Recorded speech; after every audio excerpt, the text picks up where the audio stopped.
Ya, berarti kalian itu belum hidup di jalan yang lurus.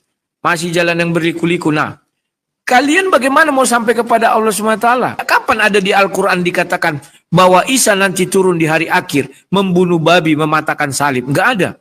Al-Quran menjelaskan Isa itu terkemuka di dunia dan di akhirat. Halo Zubir JP, selamat malam. Malam Bang. Islam apa Kristen? Islam Bang. Silakan kita bergantian berbicara. Kalau udah dibilang silakan naik, kalau belum matikan. Kalau sudah dibilang silakan matikan mic-nya. Silakan, aku matikan mic-ku.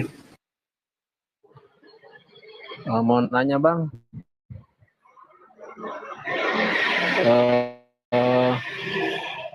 Kira-kira ada tidak di dalam Bible itu menyatakan bahwa Yesus adalah Tuhan, Bang?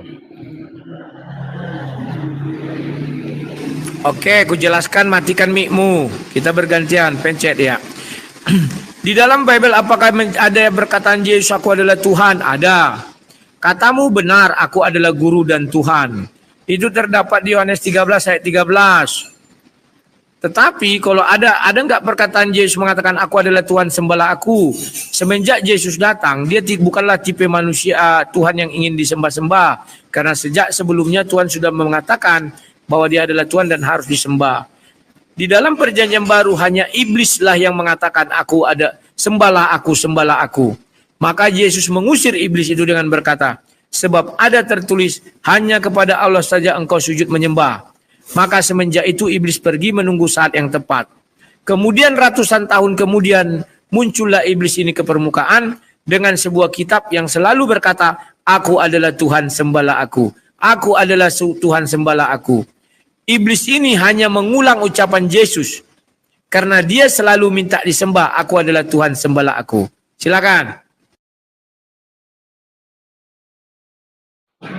Berarti Bang yang menyuruh menyembah Yesus itu siapa Bang? Oke.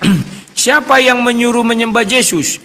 Yesus sebelum naik ke surga mengatakan, engkau akan meminta dalam namaku. Maka kami meminta kepada Yesus. Itulah sebabnya kami menyembah Yesus. Silakan. Satu lagi Bang. Ada kan di dalam Bible itu mengatakan bahwa Yesus adalah jalan, kebenaran dan hidup. Jalan kan bukan tujuan Bang, atau bagaimana itu Bang? Bisa dijelaskan? Oke, terima kasih. Jalan bukan tujuan. Yang arti di situ adalah akulah jalan dan kebenaran dan hidup. Tidak ada yang sampai kepada Bapa. Goalnya adalah sampai kepada Bapa. Kalau tidak melalui aku.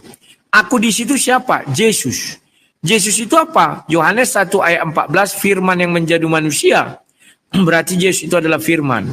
Jadi ganti kata aku dengan firman. Firmanlah jalan dan kebenaran dan hidup. Tidak ada yang sampai kepada Bapa kalau tidak melalui firman. Jadi orang sampai kepada Tuhan bukan melalui manusia, tapi melalui firman Tuhan. Ya, itulah jalannya. Tapi kalau tidak ada jalan, bagaimana kau mau sampai kepada Tuhan? Contoh di dalam Islam, kalian selalu minta ditunjukkan jalan yang lurus. Muhammad saja di surah 48 ayat 2 memiliki dosa masa lalu dan dosa masa yang akan datang. Dan dijelaskan di situ agar engkau berada di jalan yang lurus. Ya, berarti kalian itu belum hidup di jalan yang lurus. Masih jalan yang berliku-liku. Nah, kalian bagaimana mau sampai kepada Allah SWT? Sementara jalan kalian ke sana nggak ada. Jalan menuju surga itu hanya melalui firman Tuhan. Sementara firman Tuhan kalian tidak punya. Yang ada adalah ucapan Jibril kepada Muhammad. Kalau itu yang kalian lihat. Jadi ya dia mengambil dari Lauf Mahfuz itu kitab. Jibril menyampaikan kepada Muhammad. Kalau Tuhan langsung berfirman itu nggak ada kepada Muhammad ya. Kalau kami ucapan Yesus itu semuanya firman Tuhan. Silakan. Satu lagi Bang sebelum turun. Kalau menurut saya jalan itu adalah pengajaran-pengajaran yang dibawakan oleh Yesus. Nah sementara yang saya tahu ya Bang, bahwa tidak satupun perintah Yesus yang dijalankan sama umat Kristen. Bagaimana itu Bang? Oke. Contohnya misalnya ketika Yesus mati dia dikafani, dia bersunat dan lain-lain Bang. Coba Oke, dijelaskan. ujelaskan. Terima kasih. Ya, matikan mic-mu. Inilah kekurangan kawan-kawan Uclim ini. Mereka mendengar dari si Zuma, dari si Nandar, dari siapa lagi, si Zakir Naik dan lain-lain. Inilah pertanyaan yang paling lucu untuk dijelaskan. Memang Yesus ada mengajarkan mati di kafani? Enggak ada. Memang Yesus ada mengajarkan sunat? Enggak ada. Inilah kebohongan yang kalian enggak paham, otak kalian diracuni oleh para pendahulu kalian. Yang benar itu Yesus mengajarkan ajaran kasih. Kasih itu ada 3. Yang pertama, kasihilah Tuhan Allahmu. Yang kedua, kasihilah sesamamu manusia. Dan yang ketiga, kasihi dan ampunilah musuhmu. Kami menjalankan ini, kami mengasihi sesama kami. Kami mengasihi Tuhan kami. Dan kami mengasihi musuh kami. Jadi ajaran Yesus itu bukan berbicara fisik, tapi berbicara rohani. Pahami dulu itu. Nah, memang Islam itu menjalankan ajaran Muhammad itu apa? Sunat. Mana ada ajaran Muhammad di dalam Al-Quran sunat? Di dalam Al-Quran tidak ada yang namanya sunat. Itu nggak ada. Itu hanya omong kosong kalian. Yang kalian intip ke Bible, langsung kalian kabar-kabarkan. Oh, di hadis ada, hadis itu. Kata si hampir murtad, itu tulisan manusia yang nggak boleh dipercaya. Bahkan Muhammad sendiri pun mengatakan, jangan kamu tulis apapun yang keluar dari lafalku, kecuali Al-Quran. Paham ya? Itu kan karangan manusia. Makanya apa yang nggak ada di Al-Quran ada di hadis. Kenapa? Karena tidak difirmankan Allah. Ya, silakan.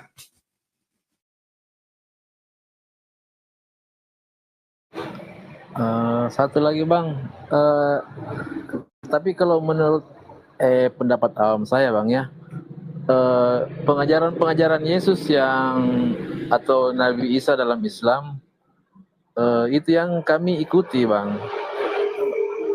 Misalnya bersunat, kalau meninggal dikafani, bersujud. Tolong kau bukakan gitu, di dalam Al-Quranmu mana ajaran Isa mengenai sunat. Saya ingin lihat. Mana ajaran Isa mengenai kafan. Saya ingin lihat. Kalau ada, kuping saya ini saksi orang banyak kupotong. Silakan.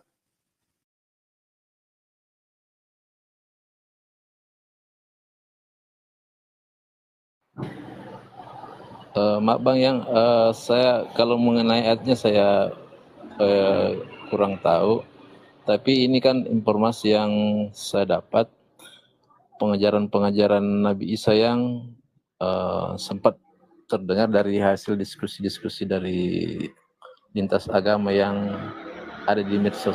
Oke, saya paham. Saya maklum. Siap. Sebentar.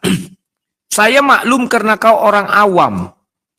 Dan betul kalian ini adalah orang oon. Sudah dibuatkan di dalam Kejadian 16 ayat 12. Lakunya seperti keledai liar.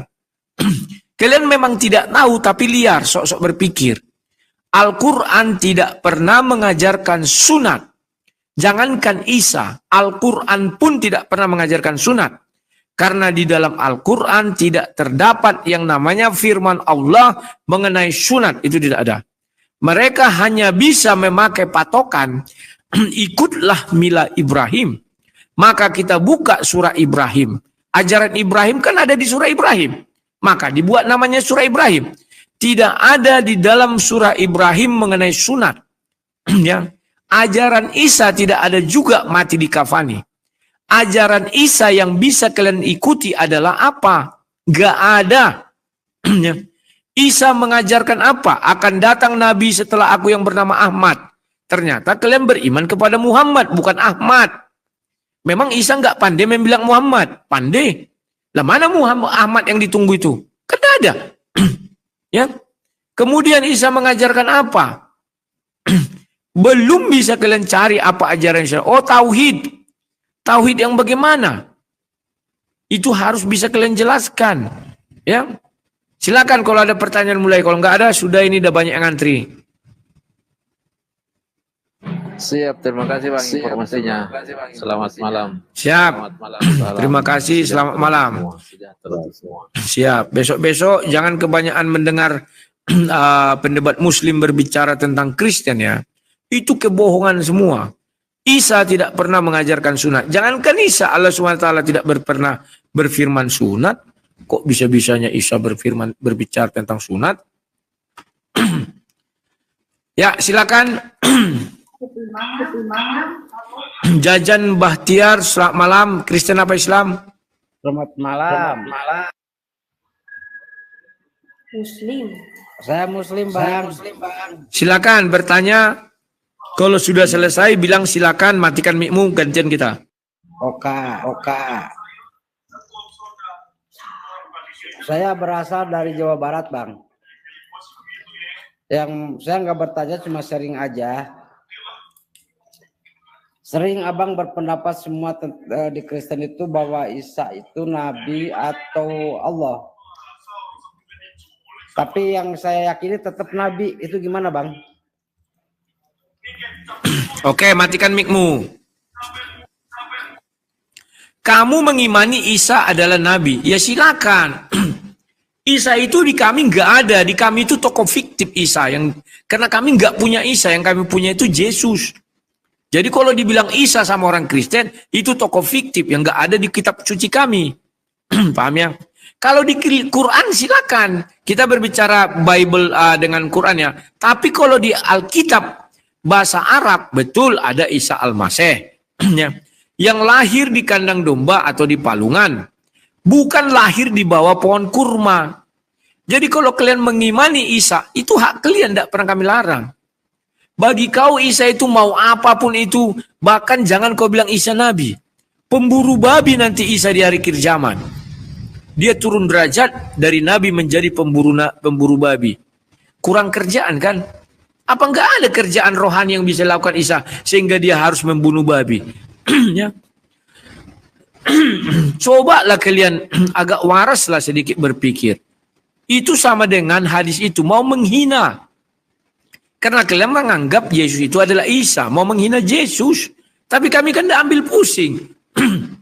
Masa ada di Al-Quran dikatakan bahwa Isa nanti turun di hari akhir, membunuh babi, mematahkan salib? Enggak ada. Al-Quran menjelaskan Isa itu terkemuka di dunia dan di akhirat. Isa itu adalah jalan yang lurus. Isa itu tahu kapan hari kiamat. Ya. Isa itu nanti jadi hakim. Kenapa kalian gak ikut itu? Malah ikut kalian karangan manusia, yakni hadis itu. Di mana dijelaskan Isa turun nanti mematahkan salib, membunuh babi dan menghapus jizya. Urusannya apa? Coba. Apa nggak ada kerjaan Tuhan kalian lagi? Sehingga babi pun harus dibunuh-bunuhi. Banyak yang lebih haram dari babi itu. Makanya kau baca surah berapa kemarin dia? 5 ayat 3 itu kalau nggak salah. Bukan hanya babi yang haram, banyak. Kenapa itu tidak dibunuh juga? Kenapa harus babi? Silakan. Oke, mantap, Bang. Mantap. Ya, cuma itu doang saya mah. Silakan. Oke. Siap. Terima kasih Jajang Bahtiar. Selamat malam. Malam. Iya. Bentar ya. Ya. Jadi kawan-kawan, kalian mau bilang Isa itu apa kek? Bahkan di akhir hidupnya jadi pemburu. Kami no problemo.